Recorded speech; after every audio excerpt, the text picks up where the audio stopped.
ನಾನು ನಿನ್ನೆನೂ ಕೂಡ ಮಡಿಕೇರಿನಲ್ಲಿ ಇದೇ ವಿಚಾರನ ಪ್ರಸ್ತಾಪ ಮಾಡಿದಾಗ ಹೇಳಿದ್ದೀನಿ.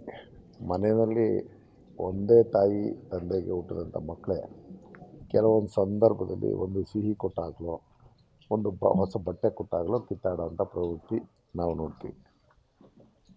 ಸಹಜವಾಗಿ ಎಲ್ಲರಲ್ಲೂ ಆಕಾಂಕ್ಷಿತನ ಇತ್ತು, ತಪ್ಪಲ್ಲ, ಅವ್ರಿಗೆ ಅರ್ಹತೆಯೂ ಇದೆ.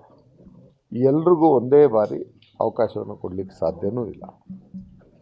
ಮನೆ ಒಳಗಿನ ವಿಚಾರ ಇದನ್ನೀಗಾಗಲೇ ಸಾಕಷ್ಟು ಬಗೆಹರಿಸಿದ್ದಾರೆ. ಇನ್ನೊಂದು 2 ವಿಚಾರ ಇದೆ, ಇವತ್ತು ಸಂಜೆ ಒಳಗೆ ಅವೆಲ್ಲ ಬಗೆಹರಿಸ್ತಾರೆ.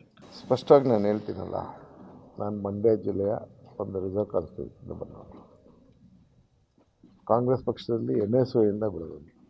1983 ವಿದ್ಯಾರ್ಥಿ ನಾಯಕನಾಗಿ ಹೊರಹೊಮ್ಮಿ ಯೂತ್ ಕಾಂಗ್ರೆಸ್.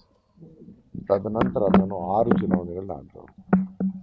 ಅದರಲ್ಲಿ 3ರಲ್ಲಿ ಸೋತು 3ರಲ್ಲಿ ಗೆದ್ದಿದ್ದೀನಿ. ನಾನು ಸದಾಕಾಲ ಕಾಂಗ್ರೆಸ್ ಪಕ್ಷದ ಧ್ಯೇಯೋದ್ದೇಶಗಳನ್ನ ಬಿಟ್ಟು ಬೇರೆ ಯಾವುದನ್ನು ನಾನು ಮಾಡಿದ್ದೀನಿ. ಇವತ್ತು ನನ್ನನ್ನು ಗುರುತಿಸಿ ನಮ್ಮ ನಾಯಕತ್ವ ರಾಹುಲ್ ಗಾಂಧಿ ಅವರು ಇರ್ಬೋದು, ಮಲ್ಲಿಕಾರ್ಜುನ ಖರ್ಗೆ ಅವರು ಇರ್ಬೋದು, ನಮ್ಮ ಮುಖ್ಯಮಂತ್ರಿಗಳು DK ಶಿವಕುಮಾರ್, ಮಾಜಿ ಮುಖ್ಯಮಂತ್ರಿಗಳು ಸಿದ್ದರಾಮಯ್ಯ ಅವರು ಒಮ್ಮತಾಭಿಪ್ರಾಯದಲ್ಲಿ ಈ ಒಂದು ತೀರ್ಮಾನ ತಗೊಂಡದನ್ನು ತಪ್ಪು ಅಂತ ಹೇಳೋಕ್ಕಾಗತ್ತಾ?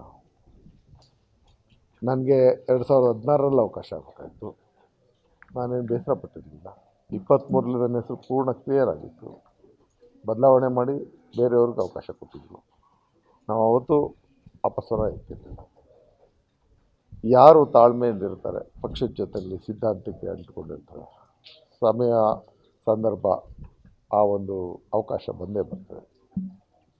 ಯಾವುದೇ ರಾಜಕೀಯದಲ್ಲಿ ನಾವು ಹೋರಾಟ ಮಾಡ್ತಿರ್ಬೇಕಾದ್ರೆ ಬರೀ ಅಧಿಕಾರಕ್ಕೋಸ್ಕರನೇ ಅನ್ನೋದಕ್ಕಿಂತ ಪಕ್ಷ ತಾಯಿ ಇದ್ದಂಗೆ ಆ ತಾಯಿಯನ್ನು ರಕ್ಷಿಸ್ತಕ್ಕಂಥ ಕೆಲಸ ನಾವು ಮಾಡಬೇಕು.